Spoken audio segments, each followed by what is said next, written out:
So about a year ago, I made a video on the most popular jewelry trends in 2024. Now, a year later, I was brainstorming some ideas on another video to make for you guys, and I decided why not make a part 2 of that video with the most popular jewelry trends in 2025. Since we are in a new year and everything like that, we're like 6 months into the year, which is freaking crazy, and the year's already almost over, which, I don't know, this year's just flying by. But that being said, we have some popular jewelry trends that I've seen and I've also done research on. And I have them all on a piece of paper right here. So, without further ado, let's go ahead and get right into the video.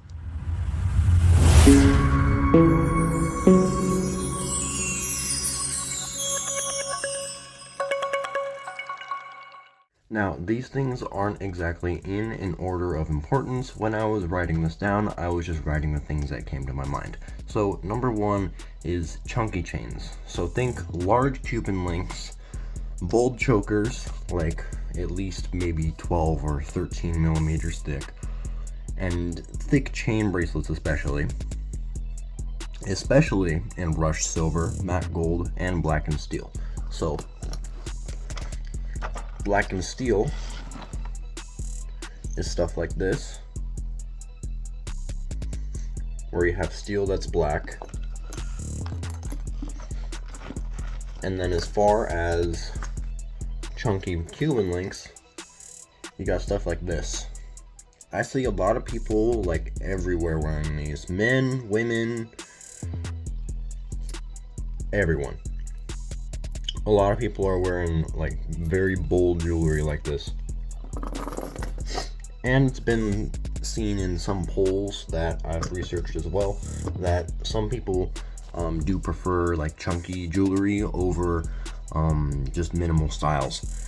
And my thoughts on this, I think it's good just to a certain extent.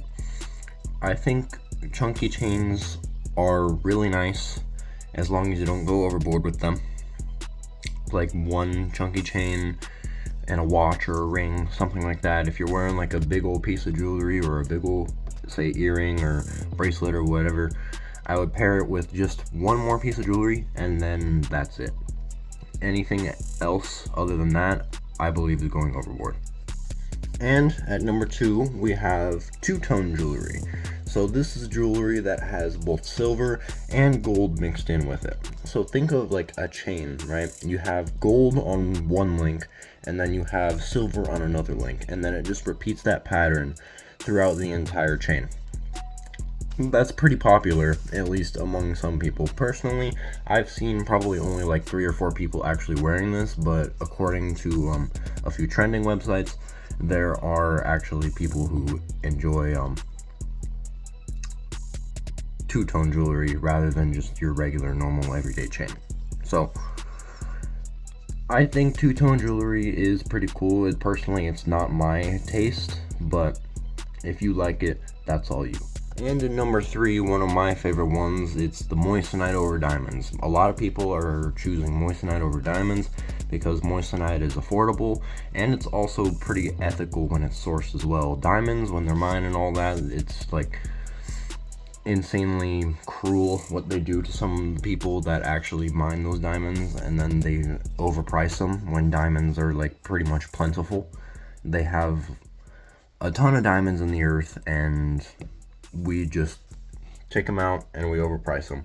So moissanite, it continues to grow too, due to its affordability and for these reasons as well. So I would expect to see more moissanite jewelry in the future, even moissanite engagement rings, moissanite wedding bands, etc. Number 4 is sustainable, ethical, and eco-friendly jewelry. What I mean by this is recycled metals, lab-grown stones, and pieces made from beads or cloth. I see so many people everywhere I go wearing at least, no matter where I go, I see at least 1 or 2 people wearing these types of jewelry, whether it's cloth or just beads. Most people, I think, would prefer something else, but for the most part, I do see a lot of people wearing these types of things, and I think that's actually pretty good. Some people actually can manage to pull it off. Others, I'm not so sure of. Like myself, I'm not really the type of person who can pull off a bead or a cloth necklace or bracelet or whatever the heck. So, yeah. Brands are selling these types of things too, like cloth bracelets, cloth necklaces, pieces made from beads, pieces with recycled metals, which I guess is good for the most part, as long as those metals that are in the recycled jewelry aren't harmful. And number 5, a trend that I have fallen victim to, which is a good thing: custom and personalized pieces. So think like initial pendants, name necklaces, engraved earrings, custom watches, custom bracelets, etc. A lot of people that I know have at least one custom piece in their jewelry box. People that I know that have a lot of jewelry at least. And each of them say the same exact thing, that it is essential to have at least one piece of jewelry that holds some sort of sentimental or emotional significance. So meaning, this pendant for me is a custom pendant that I ordered off of Aparo, and this holds extreme significance to me.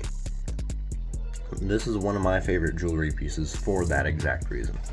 So, yeah. It seems that just consumers want meaning in their pieces rather than just aesthetics. Which, meaning and aesthetics, if you go for both, that's good. So, at number 6, we got jewelry for men, which include pearl necklaces, layered chains, and some statement earrings that are also popular. So I see a lot of guys, especially guys that are like in their late teens or like early 20s, even like guys that are like in middle school and all that fun stuff, pulling off pearl necklaces.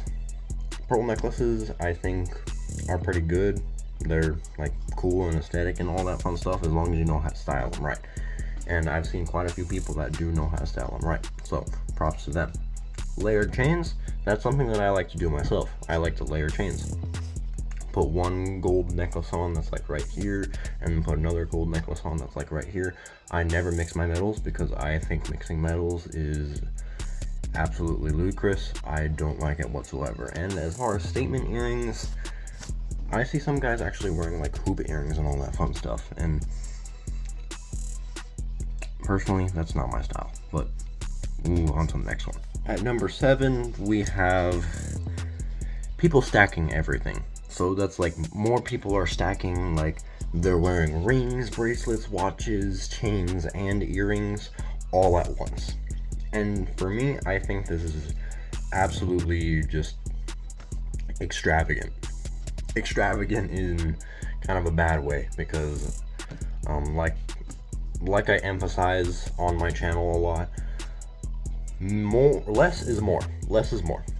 So if you have like one ring, a simple necklace, or a simple earrings, that's kind of like all you need. If you stack a lot, for example, if you have a watch on here and you got like 2 bracelets, and then you got 3 bracelets on this arm, and then you got 2 sets of earrings and freaking like 3 or 4 chains, and then like a watch right here, or whatever the hell else, I think that's a bit much. To me, and I think to most people, you're just pretty much looking for attention at that point. But nonetheless, it's a trend, and people are entitled to do what they want to do. But yeah, that's about it for that one. And number 8, which I think is actually pretty cool, raw and organic textures. So that's like pieces with a hammered finish, imperfect gemstones, imperfect natural gemstones, and hand-shaped features. So that's like, I don't know if I have any pieces in my jewelry box that have that. Let's see. That's like something like this. Almost. This Cuban link is handmade. And I'll show you guys.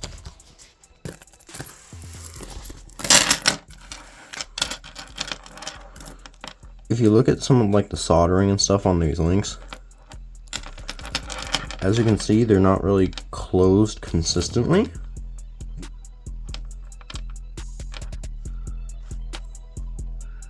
Which is kind of like the handmade feature.